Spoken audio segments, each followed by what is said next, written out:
Assalamualaikum Bapak. Waalaikumsalam. Kami ada tugas dari Bu Yohan untuk mewawancarai. Apakah Bapak bersedia untuk kami wawancarai? Insya Allah bersedia. Oke, untuk pertanyaan pertama, sebelumnya kami mau tahu siapa nama lengkap Bapak? Jadi belum tahu nih. Nama lengkap Bapak Hilman Halpian. Oke, terima kasih Pak. Di daerah manakah Bapak lahir? Bapak lahir di Kampung Cisalopa, RT 6 RW 1, Desa Pasir Buncir, Kecamatan Caringin, Kabupaten Bogor. Berapakah umur Bapak sekarang? Bapak lahir itu lahir tanggal 11 bulan 10 1994. Kira-kira berapa tahun tuh?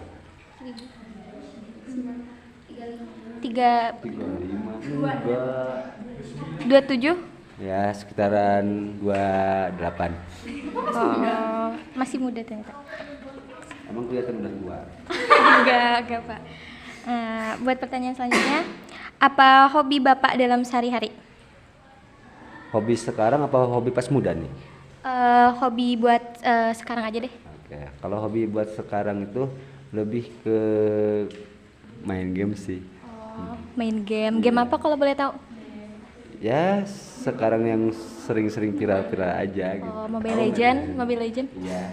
Takut itu soalnya kalau disebutin nama gamenya takut banyak yang ngikutin. Oh, oke. Nah, Bapak untuk pertanyaan selanjutnya ini bakal disampaikan sama rekan saya, Pak Hira. Oke, silakan.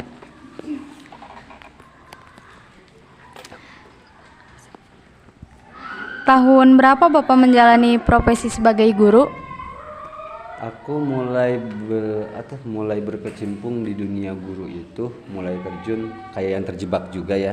Sebenarnya bukan cita-cita kecil sih, cuman pada saat itu pernah pengen kerja juga karena kerja nggak diterima, nggak diizinin sama orang tua, akhirnya masuk dunia keguruan itu pada tahun 2000 apa ya, aku lulus 2000 lulus SMA aja. Pokoknya aku masuk ke dunia guru itu 2000 pas SMA kelas 3 udah ngajar di NIA pada saat itu. 2009-an lah gitu. Apakah sebelumnya Bapak mempunyai cita-cita? Seperti tadi yang Bapak sampaikan, dulu pernah punya cita-cita pengen jadi guru, itu pun pas waktu masih duduk di kelas 1 SD. Karena guru SD pertama tuh kayak yang bawel tapi kayak yang nyenengin gitu. Jadi punya cita-cita pengen kayak dia gitu. Alasan apa yang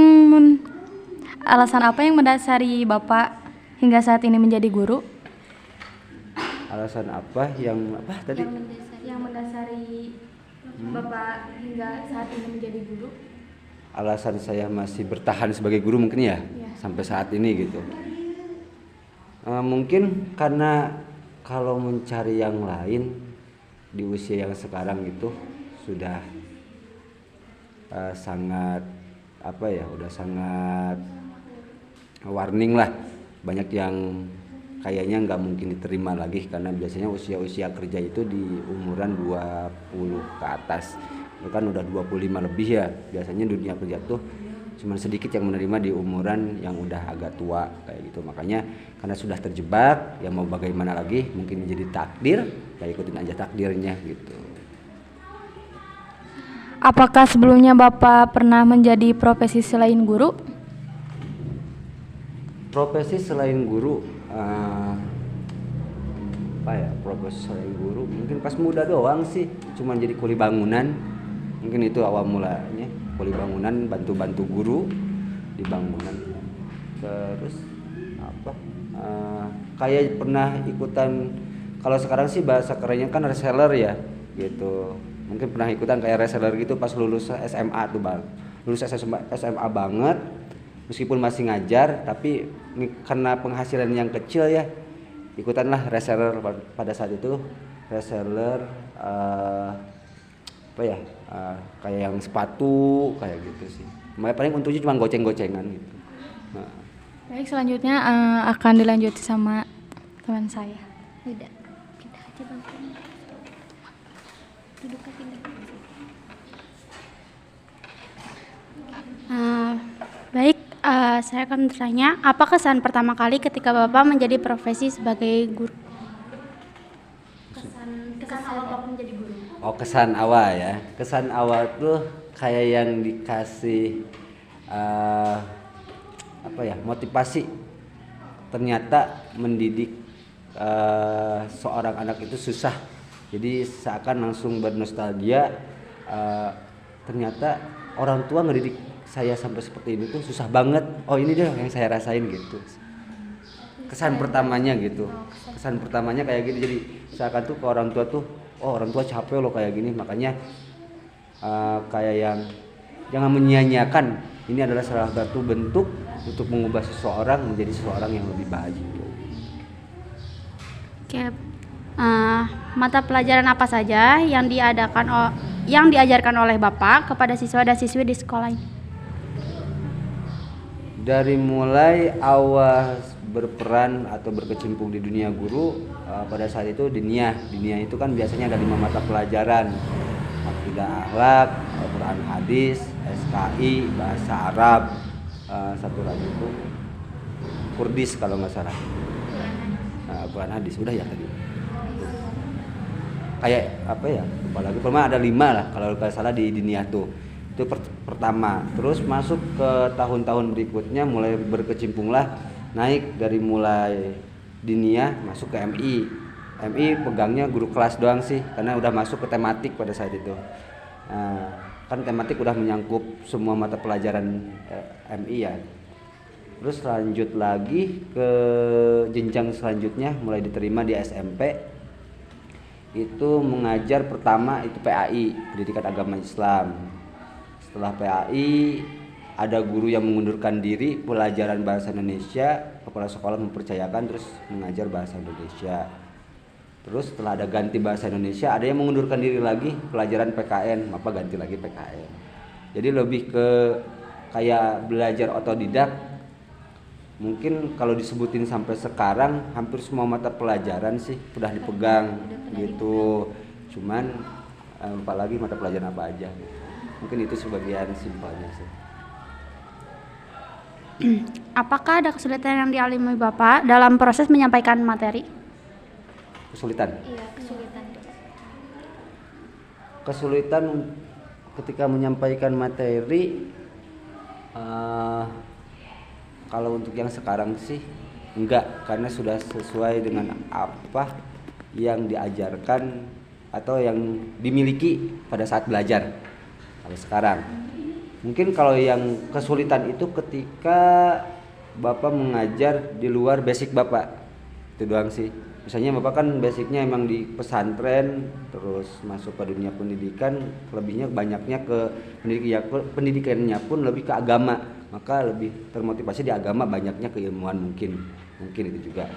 Maka lebih cenderung apabila mengajar bukan selain PAI itu akan menjadi kesulitan karena harus belajar lagi otodidak.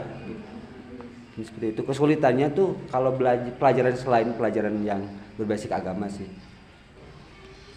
Udah mungkin kayak gitu sih ya. Kayak kesulitan kayak yang lainnya enggak. Lalu bagaimana cara Bapak mengatasi kesulitan tersebut? Kalau mengatasi kesulitan ya tadi paling kembali lagi karena guru ya harus menjadikan figur. Paling kayak murid juga, kalau kita nggak bisa berarti belajar lagi. Nah gitu. Kayak lebih banyak baca lagi, mengulang lagi kayak gitu. Mungkin mengatasinya kayak gitu sih. Pertanyaan selanjutnya akan ditanyakan oleh rekan saya.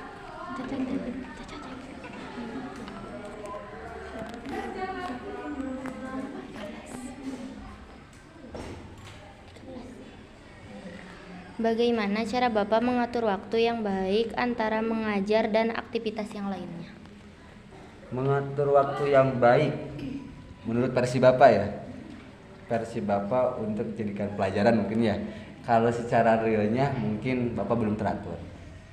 Kalau secara realnya. Tapi kalau untuk jadi pembelajaran yang sesuai anjuran dalam hadis bahwa pergunakanlah waktu 8 jam untuk belajar, 8 jam untuk bermain istirahat, 8 jam untuk ibadah. Apakah Bapak mengajar sekolah lain selain sekolah ini? Ya, tentunya Bapak selalu mengelilingi dunia sekolah karena melihat berbagai macam manajemen untuk dipelajari. Untuk saat ini terakhir Bapak masuk ke TNB, tapi sekolahan yang kedua Bapak yaitu di SMK TI Darul Furqan masih ada sama SMP, jadi 3 sekolah sekarang. Berapa rata-rata gaji per bulan yang Bapak dapatkan dari profesi sebagai guru? Yang sudah jadi pengalaman Bapak, kalau untuk profesi guru kayak yang sekelas mengajar saja ya, mengajar kayak yang istuning datang pagi terus belajar aja mengajarkan kepada peserta didik ya, guru pelajaran itu kalau sebulan hitungannya rata-rata sebulannya full di salah satu sekolah atau berbagai macam sekolah ditambahin, jadi fokusnya tuh 1 minggu tuh full gitu, gak ada waktu libur dari Senin sampai Sabtu, itu kisaran 1.500.000. Nah kalau Bapak karena punya banyak jabatan, kan sekarang juga dapat jabatan sebagai wakil kepala sekolah, sekarang tuh nyampe di angka 47 lah. Apakah Bapak sudah memiliki sertifikat guru? Alhamdulillah, kalau ditanya ini aku senang banget. Alhamdulillah, mungkin doa dari teman-teman juga ya, teman-teman guru, doa istri, dan mobil khusus doa orang tua. Tanggal 15 mau berangkat ke Solo, kebetulan lolos sebagai guru berprofesi. Selanjutnya akan disampaikan sama teman saya. Oke, Bapak apakah Bapak sudah memiliki metode pembelajaran seperti apa yang sering Bapak gunakan? Kalau metode pembelajaran kalau di sekarang ya yang kita sering belajar itu Bapak pakai metode ceramah. Ya, lebih ke ceramah ya kan?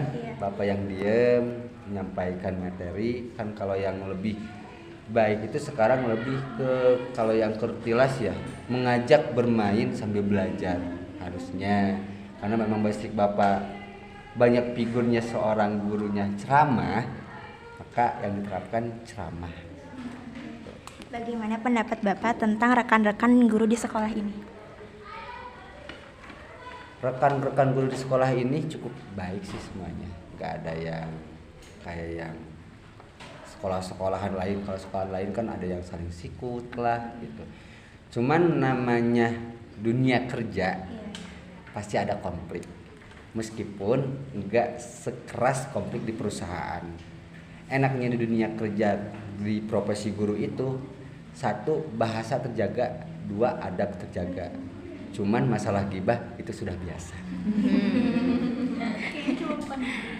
Ya. Masalah gibah. Apa pengalaman suka dan duka Bapak yang paling berkesan selama menjadi guru hingga saat ini? Pengalaman yang paling berkesan itu dari segi apa nih pengalamannya? Apakah dari segi gaji Bapak? Misalnya dari gaji itu gini. Jadi pengalaman yang paling pahit apa sedih gitu? Pengalaman mana? Kesan saat jadi guru Selama menjabat jadi guru ngajar selama mengajarnya yang kesan paling berbeda. kesan paling kan kesan itu ada 2 kan, kesan kebahagiaan apakah kesan kepahitan gitu? Oh, kebahagiaannya. Kesan kebahagiaannya 1 mungkin ya yang paling utama itu 1 mengangkat derajat orang tua. Itu yang kesan kebahagiaannya. Mungkin boleh disampaikan juga kesan kepedihannya. Kesan kepedihannya itu pertama kali termotivasi guru itu Bapak sampai nggak pernah dikasih gaji itu selama 6 bulan. Nggak digaji selama 6 bulan. Itu mungkin sekolahannya sedang kolab, gak ada keuangan, Allah alam. Oh mah kesan pahit itu, tapi Bapak termotivasi ternyata guru itu harus sabar sih. Pertanyaan terakhir Bapak, apa harapan Bapak untuk guru-guru di seluruh Indonesia? Harapannya Pak. Harapan Bapak untuk guru-guru di Indonesia, semoga seluruh guru Indonesia semuanya menjadi guru-guru yang profesional, menjadi guru-guru yang benar-benar sosok guru, bukan hanya sebagai bidang profesi pekerjaan, tetapi sebagai sosok pendidik yang menjadikan figur bagi siswanya. Ini tuh. Cukup segini yang wawancara ini kita sampaikan. Makasih juga buat waktu Buat Bapak. Ya, nggak apa-apa. Mungkin cukup sekian. Makasih Bapak. Assalamualaikum. Terima kasih Bapak.